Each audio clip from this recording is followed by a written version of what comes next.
بسم الله الرحمن الرحيم سنريهم آياتنا في الآفاق وفي أنفسهم حتى يتبين لهم أنه الحق.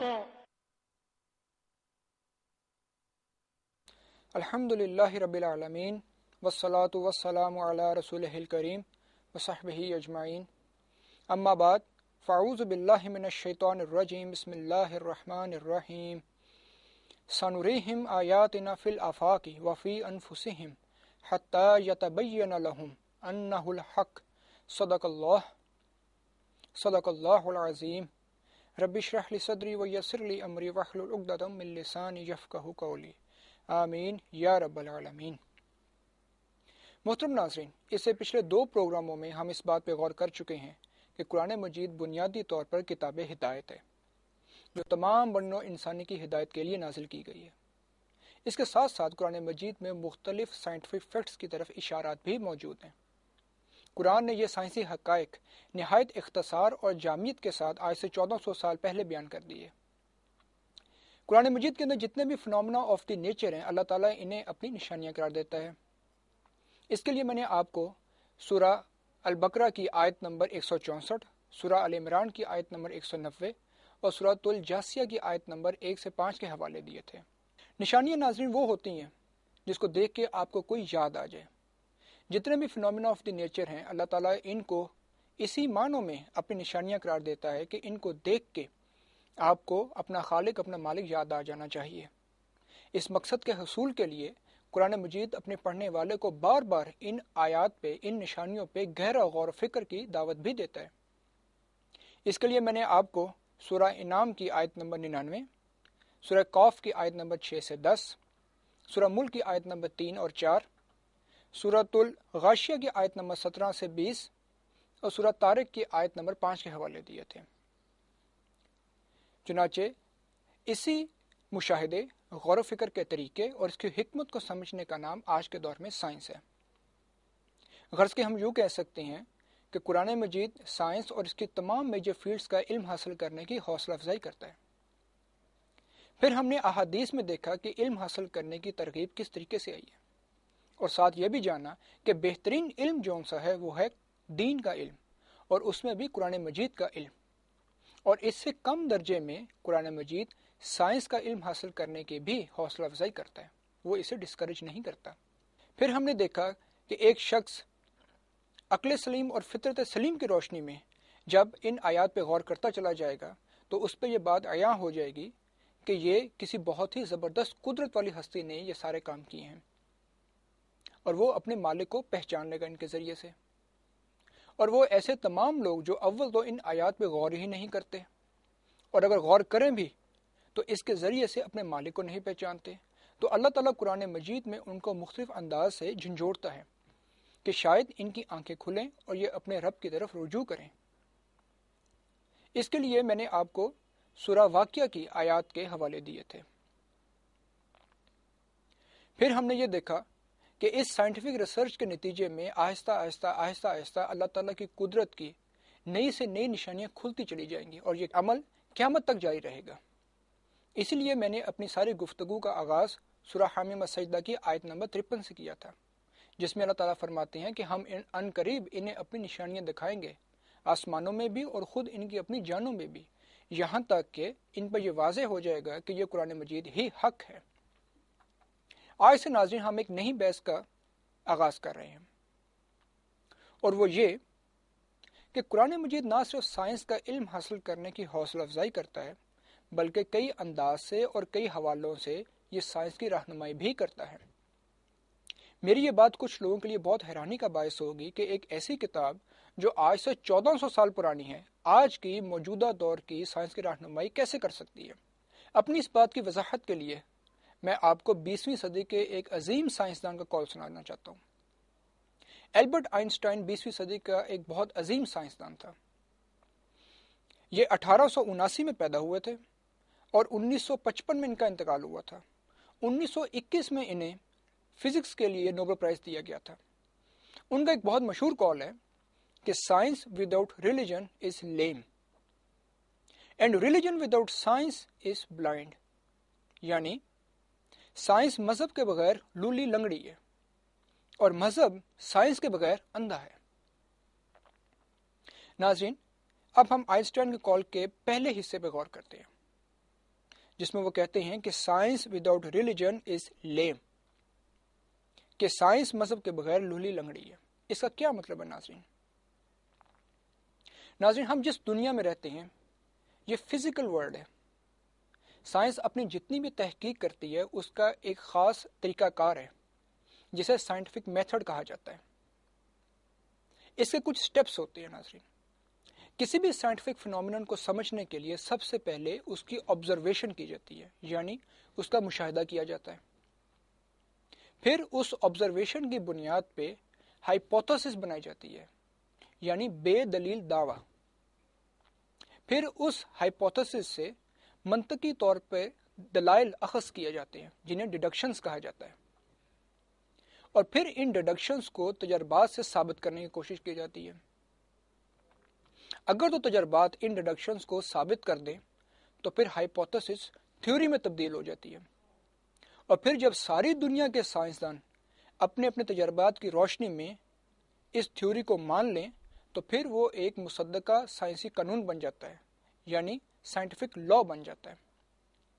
اور اگر تجربات کی روشنی میں یہ ڈیڈکشنز غلط ثابت ہو جائے تو پھر ایک نئے سرے سے ہائپوتھیسس بنانی پڑتی ہے، پھر اسے ایک نئے سرے سے ڈیڈکشنز کی جاتی ہیں، اور پھر ان کو دوبارہ تجربات سے ثابت کرنے کی کوشش کی جاتی ہے، اور یہ عمل اسی طرح ہی چلتا رہتا ہے۔ چنانچہ وہ 4 سٹیپ کون کون سے ہیں؟ سب سے پہلا ہے آبزرویشن، پھر ہے ہائپوتھیسس، پھر ہے ڈیڈکشنز، اور پھر ہے ایکسپیریمنٹس۔ ان 4 سٹیپ سے ناظرین آپ یہ اندازہ لگا سکتے ہیں کہ پہلے 2 سٹیپس کی بنیادی اہمیت ہے۔ کسی بھی سائنٹیفک فنومینن کو سمجھنے کے لیے اگر آبزرویشن صحیح ہوگی، اس کی بنیاد پہ بننے والی ہائپوتھیسس صحیح ہوگی تو سرمایہ اور محنت رنگ لائے گا، اور اگر آبزرویشن غلط ہوگی، اس کی بنیاد پہ بننے والی ہائپوتھیسس غلط ہوگی تو سرمایہ اور محنت ضائع جائے گی اور کچھ ہاتھ نہیں آئے گا۔ اپنی اس ساری بات کو میں آپ کو 2 مثالوں سے مزید واضح کرنے کی کوشش کرتا ہوں۔ پہلی مثال ناظرین، ملیریا ایک انتہائی موذی بیماری ہے جو ہر سال لاکھوں انسانوں کو ہلاک کرتی ہے۔ شروع میں جب یہ بیماری پھیلی تو سائنسدانوں نے مشاہدہ کیا کہ یہ بیماری ان لوگوں میں زیادہ ہے جو جوہروں کے قریب رہتے ہیں، اور پھر مریض کے خون کے اندر ایک خاص قسم کا جراثیم بھی نظر آتا ہے۔ اس جراثیم کو انہوں نے پلازموڈیم کا نام دیا۔ اس آبزرویشن کی بنیاد پہ سائنسدانوں نے یہ ہائپوتھیسس بنائی کہ یہ خاص جراثیم جو مریض کے خون کے اندر نظر آیا ہے یہ ملیریا کرتا ہے۔ چنانچہ اب اس ہائپوتھیسس سے انہوں نے منطقی طور پہ یہ دلائل اخذ کیے کہ اگر یہ خاص جراثیم ملیریا کرتا ہے تو پھر یہ ان تمام انسانوں کے اندر ہونا چاہیے جو ملیریا سے متاثر ہیں، اور ان تمام انسانوں کے خون کے اندر نہیں ہونا چاہیے جو ملیریا سے متاثر نہیں ہیں۔ چنانچہ اب ان منطقی دلائل کو ثابت کرنے کے لیے انہوں نے تجربات کیے۔ 100 افراد ایسے لے لیے گئے جو ملیریا سے متاثر تھے، اور 100 افراد ایسے لے لیے جو ملیریا سے متاثر نہیں تھے۔ اب ان سب کا خون ٹیسٹ کیا گیا۔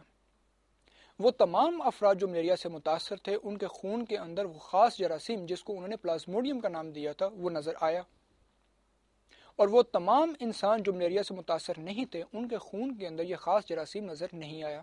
چنانچہ ان تجربات کی روشنی میں وہ ہائپوتھیسس تھیوری میں تبدیل ہو گئی کہ plasmodium is the cause of malaria.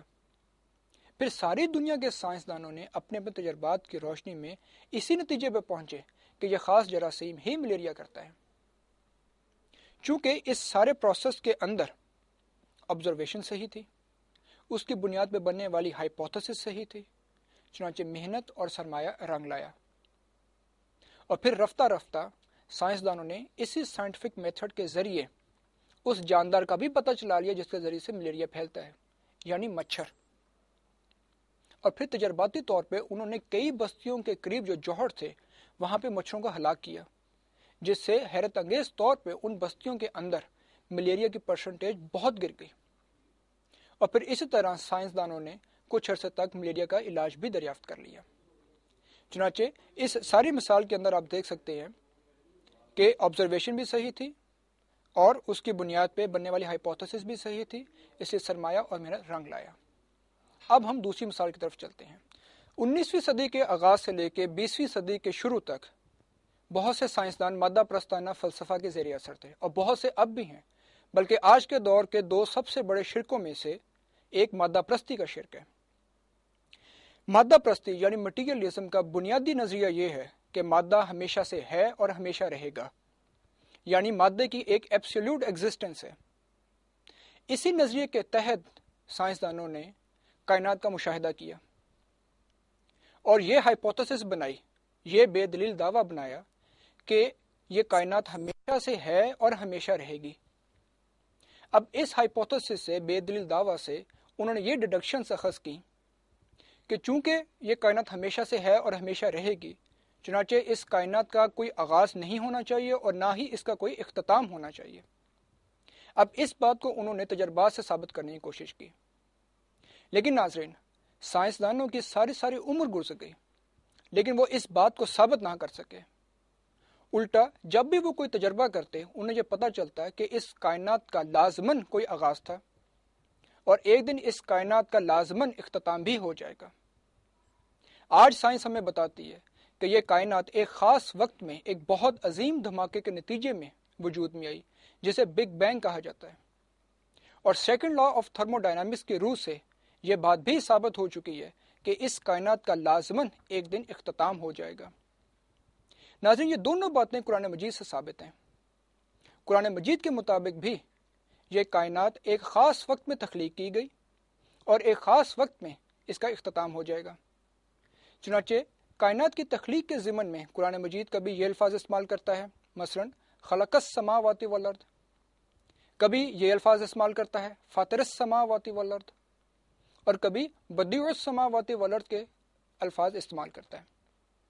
اور کائنات کے اختتام کے ضمن میں قرآن مجید نے کئی جگہ پہ اس ساعہ، اس گھڑی کا نقشہ کھینچا ہے جس کے اندر اس کائنات کا خاتمہ ہو جائے گا۔ مثلا سورہ حج کی پہلی آیت میں فرمایا، یا ایھا الناس اتقوا ربکم ان زلزلۃ الساعۃ شیء عظیم، اے انسانوں اپنے رب کا تقوی اختیار کرو، بے شک قیامت کا زلزلہ بہت ہی بڑی چیز ہے۔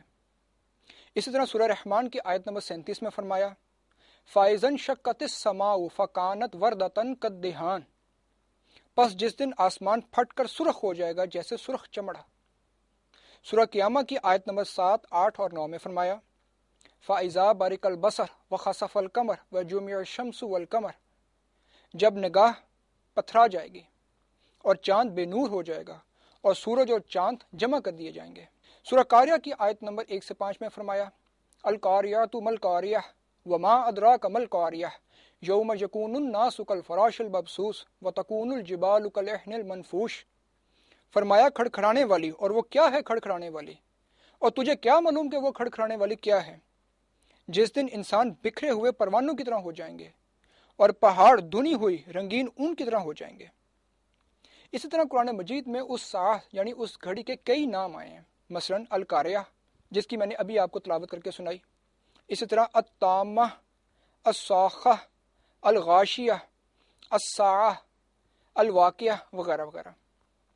چنانچہ اس سارے مثال میں آپ نے دیکھا کہ شروع میں آبزرویشن غلط تھی، اس کے بنیاد پہ بننے والی ہائپوتھیسس غلط تھی، اس لیے سرمایہ اور محنت ضائع گئی اور کچھ ہاتھ نہیں آیا۔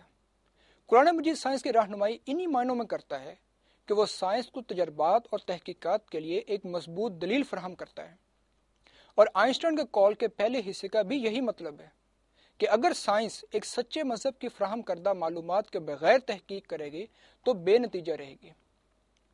یہاں ناظرین میں ایک اور بات بھی بتاتا چلوں، وہ یہ کہ آئنسٹائن کے قول کے پہلے حصے کا ایک اور مطلب بھی ہے، اور وہ یہ کہ اگر انسان سائنس کو آسمانی ہدایت کے بغیر استعمال کریں گے تو یہ سائنس کی ترقی خود انسانوں کے لیے ہی وبال جان بن جائے گی۔ انسانی تاریخ میں سے ہیروشیما اور ناگاساکی کی مثالیں اس کے لیے کافی ہیں۔ اب ہم چلتے ہیں آئنسٹائن کے قول کے دوسرے حصے کی جانب، جس میں وہ کہتے ہیں کہ ریلیجن وداؤٹ سائنس از لیم، یعنی مذہب سائنس کے بغیر اندھا ہے۔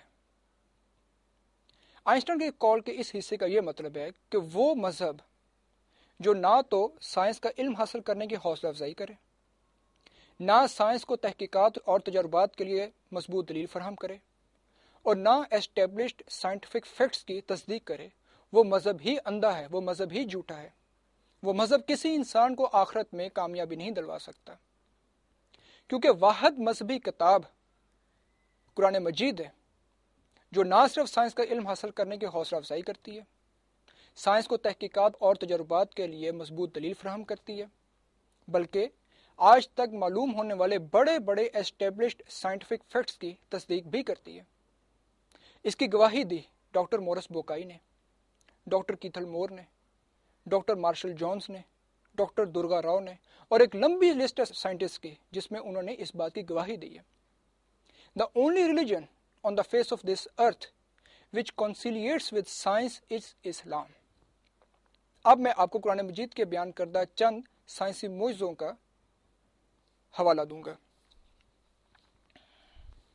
یہاں پہ ناظرین میں ایک اور بات کی وضاحت بھی کر دوں، وہ یہ کہ قرآن is not a book of science but it is a book of science، SIGNS۔ اب چلتے ہیں ناظرین قرآن کے پہلے سائنسی معجزے کی طرف، یعنی کائنات کی تخلیق۔ جیسا کہ میں نے پہلے عرض کیا تھا کہ 19ویں صدی کے وسط سے لے کے 20ویں صدی کے شروع تک سائنسدان مادہ پرستانہ فلسفہ کے ذریعے اثر تھے۔ ان کے مطابق یہ کائنات ہمیشہ سے ہے اور ہمیشہ رہے گی۔ اس کو وہ انفینٹ یونیورس ماڈل کہتے تھے، لیکن آج کی ایسٹرو فزکس نے اس کو غلط ثابت کیا، اور آج کی سائنس ہمیں یہ بتاتی ہے کہ یہ کائنات ایک بہت عظیم دھماکے کے نتیجے میں وجود میں آئی، جسے وہ بگ بینگ کہتے ہیں، اور اس سے پہلے مادہ یعنی میٹر کا کوئی وجود نہیں تھا، ایک اسٹیٹ آف نان ایگزسٹنس تھی، یعنی حالت عدم تھی۔ یہ کائنات حالت عدم سے وجود میں لائی گئی ہے، جسے کریشن ایکس نہیلو کہا جاتا ہے، اور نہ ہی اس سے پہلے وقت کا کوئی تصور تھا اور نہ ہی توانائی کا کوئی تصور تھا۔ قرآن مجید نے آج سے 1400 سال پہلے اس بات کو یوں بیان فرمایا، بدیع السماوات والارض، یا فاطر السماوات والارض، اور یا خلق السماوات والارض۔ ناظرین ابھی حال ہی میں 2006 میں امریکہ کے دو سائنٹسٹ جان میتھر اور جارج سموٹ کو فزکس کے لیے نوبل پرائز دیا گیا ہے۔ انہیں یہ پرائز کاسمک ریڈیشنز کے اوپر ریسرچ کرنے کے نتیجے میں دیا گیا ہے، جس سے بگ بینگ کی تھیوری کو مزید تقویت پہنچتی ہے۔ ان سائنٹسٹ کے مطابق آج سے 15 بلین سال پہلے یہ ساری کائنات ایک نقطے کی مانند تھی، جس کے اندر ایک بہت عظیم دھماکہ ہوا اور جس کے نتیجے میں یہ ساری کائنات وجود میں آئی۔ اس بات کو ناظرین قرآن مجید نے آج سے 1400 سال پہلے یوں بیان فرمایا۔ سورہ انبیاء کی آیت نمبر 30 میں اللہ تعالیٰ فرماتے ہیں، اولم یر الذین کفروا ان السماوات والارض کانتا رتقا ففتقناہما۔ کیا کافروں نے نہیں دیکھا کہ آسمان اور زمین آپس میں باہم ملے ہوئے تھے تو ہم نے انہیں جدا جدا کر دیا۔ آج سائنٹسٹ ہمیں یہ بتاتے ہیں کہ اگر یہ ساری کائنات کو واپس پلٹایا جائے تو یہ ایک نقطے کی مانند ہو جائے گی۔ ناظرین نقطہ وہ ہوتا ہے جس کی کوئی ڈائمینشنز نہیں ہوتی، اور یہی وہ بات ہے جس کو قرآن مجید یہاں پہ بیان فرما رہا ہے کہ یہ آسمان اور زمین آپس میں باہم ملے ہوئے تھے اور پھر ہم نے ان کو جدا جدا کر دیا۔ اب چلتے ہیں اگلے معجزے کی طرف، یعنی کائنات کی وسعت پذیری۔ 20ویں صدی کے آغاز تک سائنسدان یہ سمجھتے تھے کہ یہ ساری کائنات جامد ہے، اسے وہ اسٹیٹک یونیورس ماڈل کہتے تھے۔ آج کی جدید سائنس نے اس نظریے کو بھی غلط ثابت کیا ہے۔ سائنسدان آج ہمیں یہ بتاتے ہیں کہ نہ صرف یہ کائنات ایک خاص وقت میں تخلیق کی گئی، بلکہ اپنی تخلیق سے لے کے آج تک اس میں وسعت ہو رہی ہے، یہ پھیل رہی ہے، اور اس میں نئے سے نئے سیارے اور نئی سے نئی گلیکسیز وجود میں آ رہی ہیں۔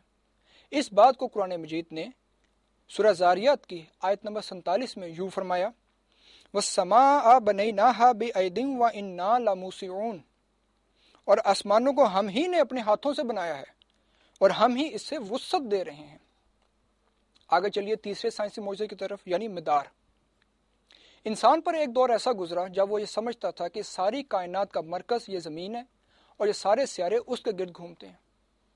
پھر ایک دور انسانوں پہ آیا کہ اس نے یہ سمجھا کہ یہ سورج یہ ساری کائنات کا مرکز ہے اور ساری کائنات کے سیارے اس کے گرد گھوم رہے ہیں۔ آج ہمیں سائنس یہ بتاتی ہے کہ ہر چیز اپنے اپنے مدار میں گھوم رہی ہے، چھوٹے سے چھوٹے ایٹم سے لے کے بڑے سے بڑے سیارے اور گلیکسیز سب اپنے اپنے مدار میں گھوم رہے ہیں۔ ناظرین، ایک محتاط اندازے کے مطابق آج اس ساری کائنات میں تقریباً 200 ارب کہکشائیں ہیں، اور ہر کہکشاں کے اندر تقریباً 200 ارب سیارے ہیں، اور ان میں سے ہر ایک اپنے اپنے مدار میں گھوم رہا ہے۔ اس بات کو اللہ تعالیٰ نے سورہ یاسین کی آیت نمبر 40 اور سورہ انبیاء کی آیت نمبر 33 میں یوں بیان فرمایا، کل فی فلک یسبحون، اور ہر چیز اپنے اپنے مدار میں تیر رہی ہے۔ اب چلیے چوتھے سائنسی معجزے کی طرف، یعنی پہاڑوں کی کارکردگی۔ آج جیولوجی ہمیں بتاتی ہے کہ پہاڑ زمین کو مضبوط رکھتے ہیں، اور یہ کہ ان کو ہلنے جلنے نہیں دیتے۔ The mountains have a stabilising effect on earth's crust۔ پہاڑوں کے اس کردار کو خاص جیولوجی کی اصطلاح میں آئسوسٹیسی کہا جاتا ہے۔ قرآن مجید نے یہ سائنسی حقیقت آج سے 1400 سال پہلے یوں بیان کی۔ سورہ لقمان کی آیت نمبر 10 میں فرمایا، وَأَلْقَىٰ فِي الْأَرْضِ رَوَاسِيَ أَن تَمِيدَ بِكُمْ، اور زمین پر پہاڑ بنا کر رکھ دیے تاکہ تمہیں ہلا نہ سکے۔ اسی بات کو اللہ تعالیٰ نے سورہ انبیاء کی آیت نمبر 31 میں یوں بیان فرمایا، وَجَعَلْنَا فِي الْأَرْضِ رَوَاسِيَ أَن تَمِيدَ بِهِمْ، اور ہم نے زمین میں پہاڑ بنائے تاکہ لوگوں کے بوجھ سے ہلنے جلنے نہ لگے۔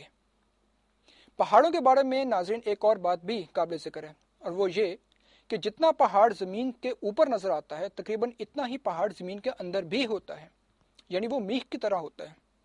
اس بات کو قرآن مجید نے آج سے 1400 سال پہلے سورہ نبا کی آیت نمبر 6 اور 7 میں یوں بیان فرمایا، أَلَمْ نَجْعَلِ الْأَرْضَ مِهَادًا وَالْجِبَالَ أَوْتَادًا، کیا ہم نے زمین کو بچھونا نہیں بنایا اور پہاڑوں کی اس کی میخیں نہیں ٹھہرایا؟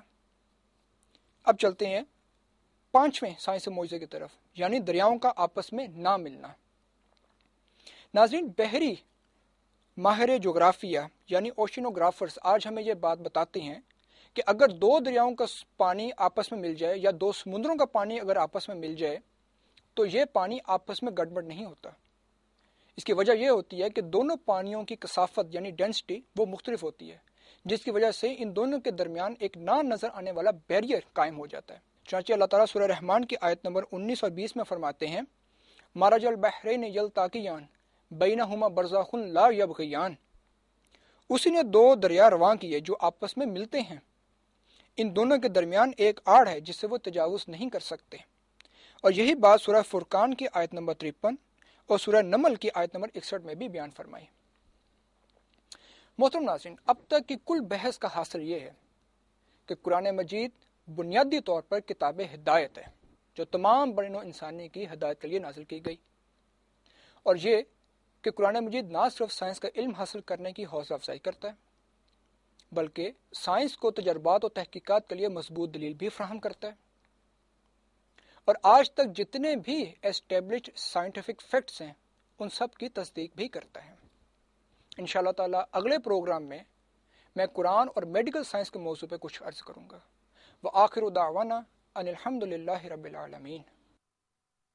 والعصر إن الإنسان لفي خسر إلا الذين آمنوا وعملوا الصالحات وتواصوا بالحق وتواصوا بالصبر۔